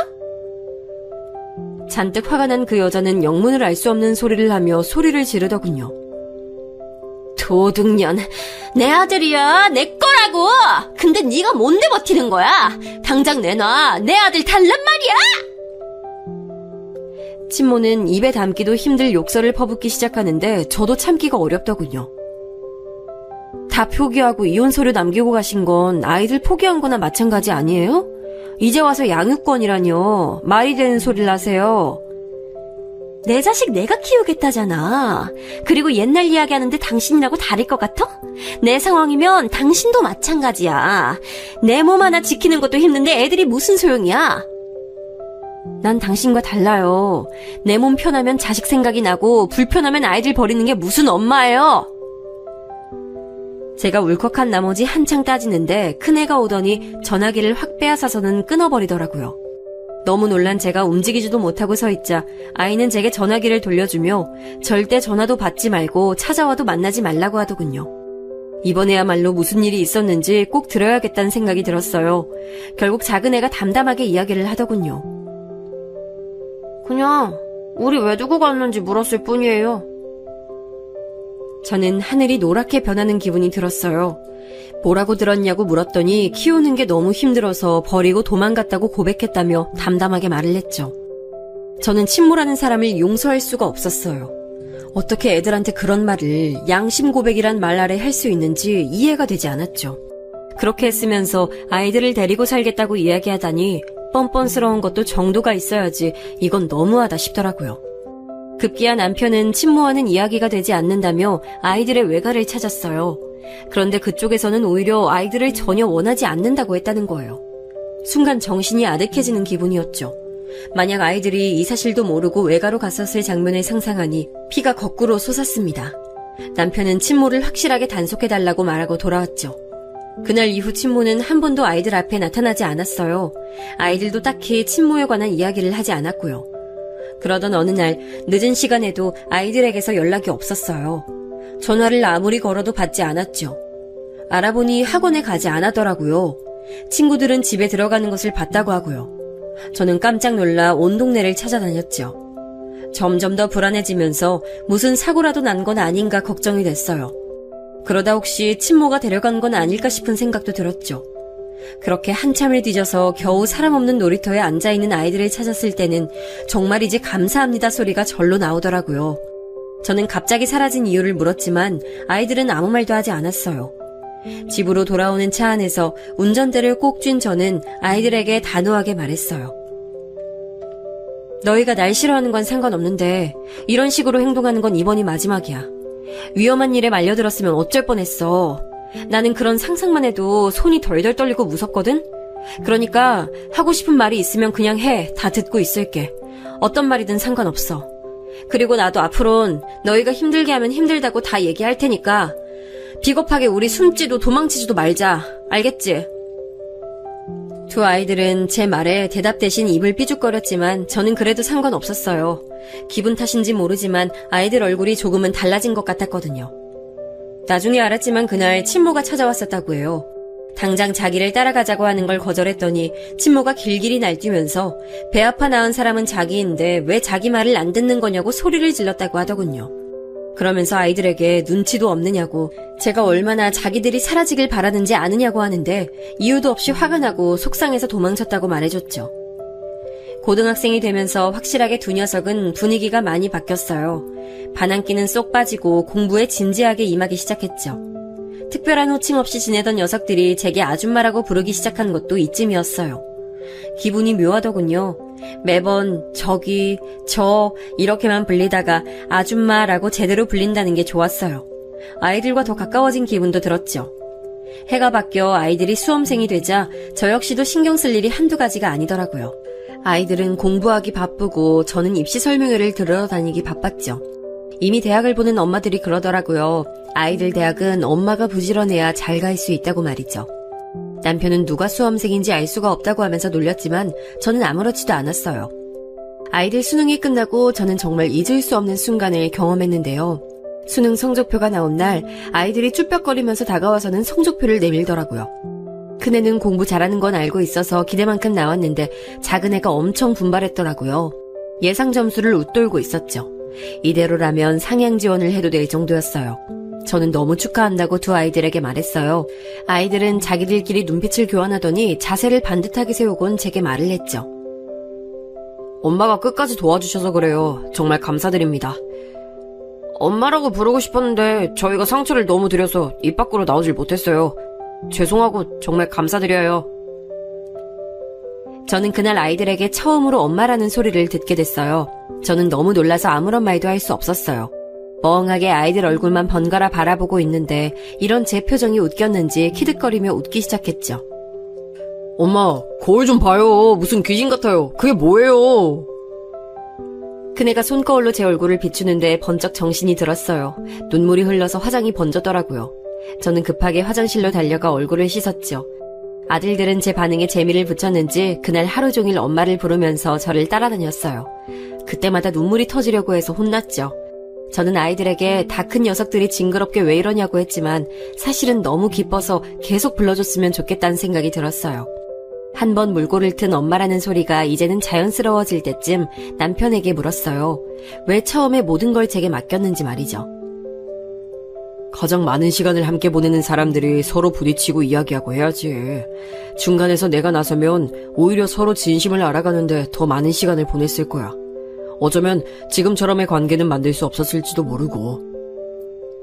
남편의 말이 묵직하게 다가왔어요. 남편은 무엇보다도 저라는 사람을 믿었기에 가능했다고 말했어요.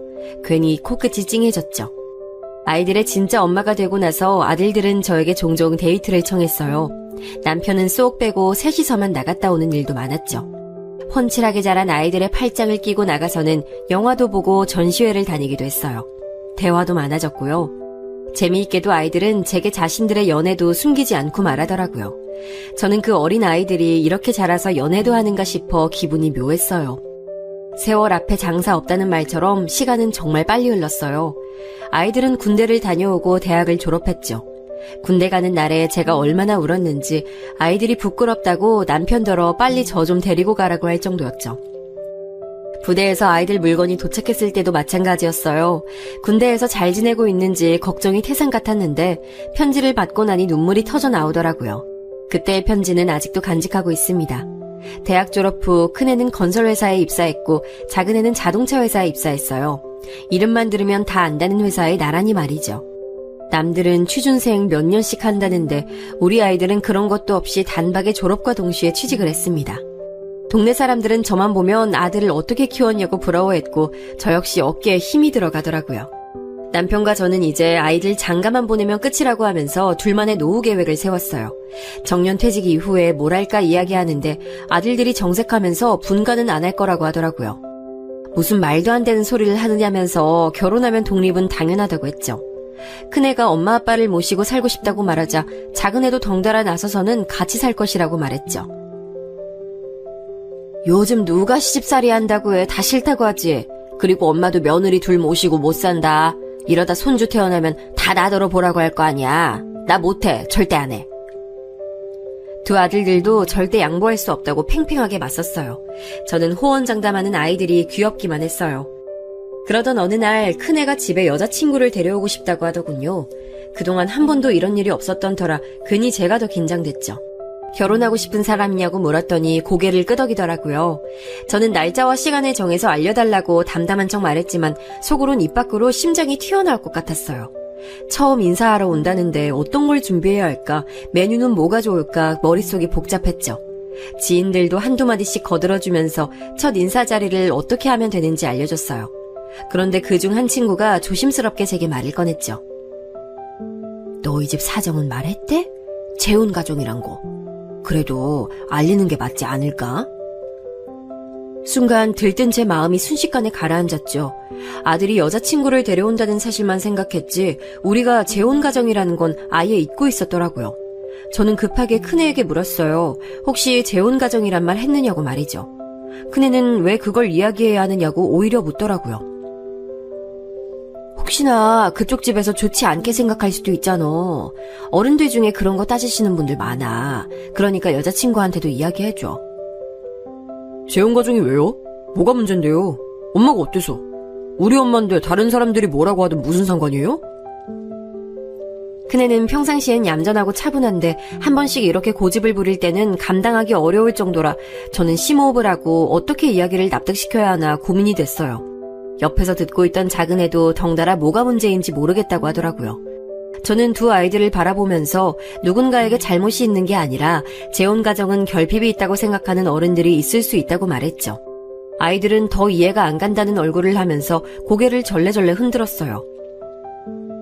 누군간 그렇게 생각할 수도 있다는 거야. 난 너희들에게 최선을 다했고 너희는 나한테 그 이상의 기쁨을 줬지. 그래서 난 단 한 번도 너희가 내 아들이 아니라는 생각 한 적 없어. 그런데 세상 사람들은 그렇게 보지 않을 거란 말이야. 어떻게 해도 난 계모일 뿐이지. 큰애는 우선 이야기는 해보겠지만 이걸 문제 삼는다면 자신은 결혼하지 않을 것이라고 분명히 이야기했죠. 작은애는 끝까지 이해할 수 없다는 말만 반복했고요. 저는 그런 두 아이들을 보면서 그런 마음을 먹은 사람은 아니길 바랬어요. 큰애가 여자친구를 데려오겠다고 한 날 저는 긴장으로 흥건해진 손을 몇 번이고 닦아야 했습니다. 곧 벨이 울리고 차만 아가씨와 함께 큰애가 들어왔죠. 처음 인사하는데 너무 예쁘더라고요. 제가 차를 즐기신다고 들었다면서 수줍게 닭이 세트를 내밀면서 초대 감사하다고 말하는데 마음에 쏙 들었죠. 저는 잘 왔다고 선물 너무 고맙다고 말하곤 식사부터 권했어요. 식탁에서도 저는 아가씨에게서 눈을 뗄 수가 없었습니다. 젓가락질도 얼마나 잘하는지 나무랄 곳이 한 군데도 없었어요. 작은애는 손님 얼굴에 구멍 뚫리기 일보 직전이라고 하면서 그만 좀 쳐다보라고 핀잔을 줬죠. 저는 너무 예쁜 아가씨라서 저절로 시선이 갔다고 말했더니 부끄러워하면서도 감사하단 말을 빼놓지 않더라고요. 저는 일단 속으로 100점을 외쳤습니다. 큰애 여자친구를 마음에 들어한 건 저뿐만이 아니었어요. 남편도 조용하지만 강단 있어 보인다고 칭찬이었죠. 작은애는 밖에서 따로 본 적이 있는데 고집으로는 형을 이길 수 있는 사람이라고 말해줬어요. 저는 더 그 애가 마음에 들었죠. 여자친구를 데려다주고 온 큰애에게 저는 결혼은 언제 할 계획이냐고 물었어요. 큰애는 당장은 아니라고 하면서도 빨리 결혼하고 싶기는 하다고 말했죠. 저는 여자도 같은 생각이라면 상견례 날짜를 잡아서 인사부터 하자고 했어요. 큰애는 의논해보겠다고 했죠. 상견례 날짜는 의외로 빨리 다가왔어요. 긴장되는 마음으로 약속 장소로 향했죠. 아이들이 예약한 음식점은 조용하면서도 깔끔해 보였어요. 저희가 약속 시간보다 일찍 도착해서 자리를 잡고 앉았죠. 남편은 너무 긴장한 것 같다고 청심환이라도 하나 먹어야 될 것 같다며 걱정스럽게 저를 바라봤어요. 큰애도 얼굴색이 많이 창백하다고 걱정했죠. 저는 놀란 마음에 거울을 봤지만 별다른 점을 느낄 수 없었어요.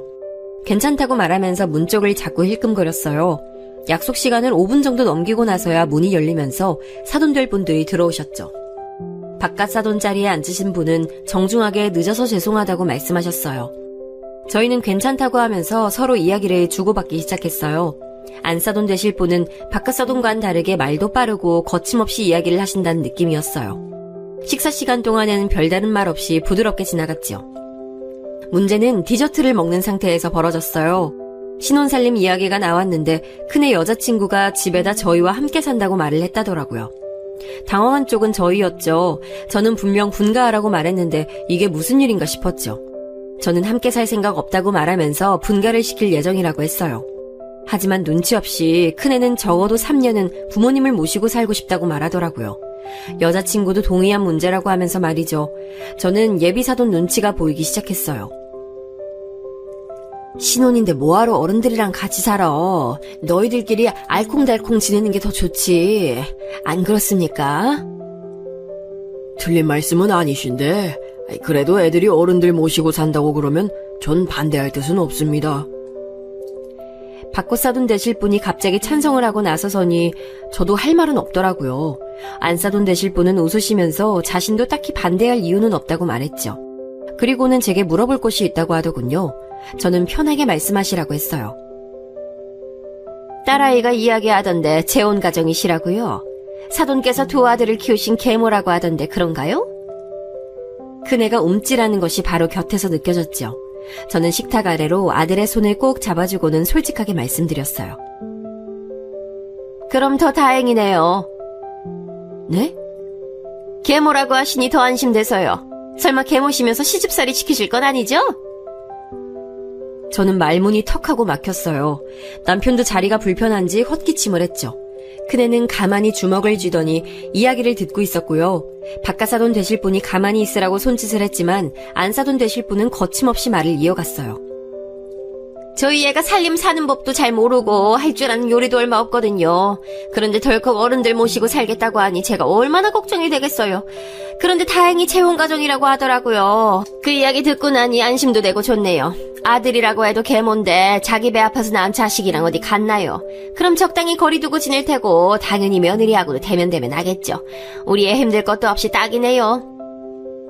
말씀이 지나치시네요. 저는 우리 아들들 키우면서 한 번도 제가 엄마가 아니란 생각한 적 없어요. 듣기 거북하네요. 저는 불편한 티를 여과 없이 드러냈어요. 어떻게 면전에 대고 저런 이야기를 할 수 있는지 도저히 이해가 되지 않았죠. 안사돈 되실 분은 이런 제 말에 발끈하며 말씀하셨어요. 제가 어디 틀린 말 했습니까? 계모가 왜 계모로 불리는데요? 말이야 똑같이 키운다느니 가슴으로 낳았느니 하지만 현실은 그렇지 못하죠. 어쨌든 계모라고 하시니 우리의 고생은 덜하겠다 싶네요. 안사돈 되실 분의 말이 끝나기 무섭게 우당탕 소리와 함께 큰애가 자리에서 일어나더군요. 사과해 주십시오. 저희 어머니 그런 말씀 들을 분 절대 아니세요. 저는 깜짝 놀라 큰애의 팔을 당겼지만 오히려 큰애는 요지부동이었어요. 안사돈 될 분은 인상을 쓰시면서 가르치는 말투로 큰애에게 말씀하셨죠. 이래서 계모가 문제 있다는 거야. 괜히 애들 눈치 본다고 잘못한 일을 잘못했다고 가르치질 못하니까 이런 일도 벌어지고. 어디서 어른한테 눈 똑바로 뜨고 대들고 있어. 내가 어디 틀린 말 한 것도 아닌데 어디서 못 배워먹은 틱을. 큰애 여자친구가 급하게 자신의 어머니 입을 막으려 했지만 이미 다 들어버린 후였어요. 그때까지 별다른 말 없이 앉아있던 남편이 자리에서 일어나더니 제 팔을 붙들고는 일으켜 세우더라고요. 저희 인연은 여기까진 듯합니다. 아무래도 결혼은 없던 것으로 하는 것이 좋겠습니다. 저는 깜짝 놀라 무슨 소리를 하는 거냐고 물었지만 남편은 저를 끌고 나가려고 하더군요. 저는 이렇게 나가면 어떻게 하느냐고 말했지만 대답은 오히려 큰애에게서 나왔어요. 어떻게 하긴요. 결혼 엎어버리는 거죠. 갑작스러운 반응에 큰애 여자친구도 당황하는 게 그대로 느껴졌어요. 저는 차분하게 앉아서 이야기를 하자고 했지만 우리 집 두 남자는 그럴 마음이 조금도 없었죠. 결국 저희 가족은 상견례 자리를 그대로 박차고 나왔죠. 집으로 돌아가는 차 안에서 저는 무슨 생각으로 이렇게 나왔냐고 두 사람에게 화를 냈어요. 하지만 두 사람은 반대로 더 이상 따져들지 못한 게 아쉽다고 하더군요. 상견례 자리였어. 이렇게 나올 자리가 아니었잖아. 내가 저번에도 말했지만 재혼 가정 그렇게 보는 사람들 있을 수 있다니까. 미리 말해줬잖아. 재혼 가정을 가지고 말하는 게 아니었잖아요. 엄마가 계모인 게 뭐 어때서. 우리 가족 사정 아무것도 모르면서 그렇게 말씀하시는 건 상대방에 대한 예의가 아니죠. 저는 그런 집 사위 될 생각 추호도 없어요. 저는 약간 흥분한 듯이 말하는 큰애를 보면서 지금 말고 살짝 가라앉으면 다시 이야기할 생각으로 알겠다고만 했어요. 집으로 돌아왔지만 상황은 달라진 것이 없었어요. 오히려 더 심해졌죠. 큰애는 오늘 있었던 일을 미주알 고주알 작은애에게 다 이야기를 했더라고요. 작은 애는 큰 애보다 몇 배는 더 다혈질이라 무슨 활화산 타오르듯이 부르르 떨더니 도대체 뭐 하는 집이냐고 소리를 빽 하고 질렀어요. 그리고는 어떻게 그렇게만 말하고 나올 수 있냐고 큰애한테 화풀이를 냈죠. 저는 겨우 작은 애를 말리고는 이 일을 어떻게 수습해야 할지 머리가 복잡했어요. 다음날 안사돈 되실 분에게 연락이 오더라고요. 밖에서 따로 봤으면 좋겠다고 말이죠. 저는 살짝 긴장한 마음으로 약속 장소에 나갔어요. 안사돈 되실 분이 먼저 말을 꺼내더라고요.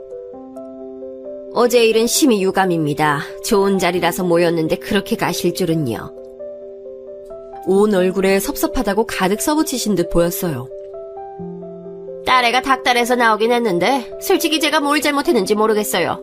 없는 말 지어낸 것도 아니고 계모더러 계모라고 하는 게 뭐가 어떻다고 그렇게 반응하시는 건지 정말 너무 실망이네요. 안사돈 되실 분은 사과를 하러 오신 건지 아니면 어제 못다한 비난을 하러 오신 건지 어느 쪽인지 감이 오질 않았어요. 저는 침착하게 보자고 하는 이유를 물었죠. 안사돈 되실 분은 답답한 얼굴을 하시고는 결혼 준비 때문이라고 하셨죠. 저는 어이가 없었어요. 저는 솔직히 사과를 하러 오셨을 것이라고 생각했어요. 적어도 어제 무례했던 사람은 저희 남편도 저희 아들도 아닌 그쪽이나요. 정말 어처구니가 없어서. 아니 잘못이라뇨? 없는 말 지어낸 것도 아닌데 뭐가 잘못이란 말씀이세요? 안사돈 그렇게 안 봤는데 혹시 계모에 자격지심 있으세요? 아유, 있다고 하셔도 뭐 어쩔 수 없긴 한데 그걸 저한테 하실 말씀은 아니죠. 저는 벌떡 자리에서 일어났어요. 더 듣고 있다가는 귀가 썩을 것 같았죠. 그냥 없던 일로 하세요. 우리 아들 아까워서 안 되겠어요. 이봐요. 남의 가정사에 알지도 못하면서 함부로 말하지 마세요. 지금 하는 손가락질 다 자기한테 돌아오게 되니까. 내가 이런 말까진 안 하려고 했는데 당신 같은 사람한테서 어떻게 그렇게 고운 딸아이가 태어나는지 모르겠네요. 혹시 그쪽이야말로 계모인 거 아니에요? 등 뒤로 안사돈 될 사람이 펄쩍펄쩍 뛰는 것이 느껴졌지만 저는 모른 척하고 집으로 들어왔어요. 집엔 아무도 없었죠. 저는 화가 나서 눈물이 날 지경이었어요. 큰애는 그날 늦게 집에 들어왔어요. 술도 마신 것처럼 보였죠. 그런 모습을 보니 마음이 흔들리더라고요. 가서 사과를 해야 하는 건가 싶기도 했고요. 하지만 큰애는 저를 보자마자 반갑게 제게 매달리더니 깔끔하게 끝을 냈다고 말을 꺼냈어요. 그 사람 어머니 오늘 만나셨다면서요? 얘기 다 들었어요. 또 엄마한테 무례하게 굴고 말 함부로 하고 그랬다고. 그래서 엄마가 결혼 없던 일로 하자고 하셨다면서요? 저는 그렇다는 말은 못하고 애꿎은 입술만 뜯었어요. 엄마, 전 다 괜찮아요. 엄마한테 나쁜 말하는 사람들, 그런 사람들하고는 상종 못해. 안 해. 그러니까 저한테 미안하다고 생각하시면 안 돼요. 아셨죠? 저는 큰애의 등을 쓰다듬어주며 미안하다고 몇 번이고 중얼거렸어요. 다음날 큰애는 평소와 조금도 다를 바 없는 얼굴로 출근 준비를 하고 있었어요. 다른 가족들도 마찬가지였고요. 저는 마음이 불편했지만 내색하지 않으려고 했어요. 밤새 고민을 했지만 결국 저는 아들의 의견을 따르기로 마음먹었습니다. 여기서 제가 나서서 사과를 한다고 과연 이 결혼이 정상적으로 유지가 될 수 있겠는가 싶었죠. 그렇게 저희는 이 일을 잊고 있었습니다. 몇 년의 시간이 흐르고 사람마다 인연은 다 있는 모양인지 큰애도 작은애도 자기 짝을 만나 결혼했습니다. 착하고 부지런한 아이들이 며느리로 들어왔죠. 죽어도 한 집에서 살아야 한다는 아들 녀석들 때문에 저희 가족은 3층 빌라를 구입해서 살고 있어요. 각자 단독주택처럼 입구는 따로 있지만 서로 집에는 쉽게 오갈 수 있도록 만들었죠. 평소엔 각자 생활했지만 주말만큼은 가족끼리 모여서 밥을 먹기도 하고 단체로 캠핑을 가기도 했어요. 얼마 전에는 큰며느리에게 좋은 일도 찾아왔어요. 10개월만 지나면 제가 할머니가 된다고 알려줬죠. 가족들은 다 함께 기뻐하면서 부모가 되는 큰애 내외를 축하해줬죠. 지금도 저와 며느리들은 셋이서 종종 외출을 하는데요. 아들들이 자기들은 빼놓고 논다고 질투가 엄청납니다. 덕분에 많이 웃으면서 살고 있지요. 앞으로도 이대로만 지낼 수 있으면 좋겠다 싶네요.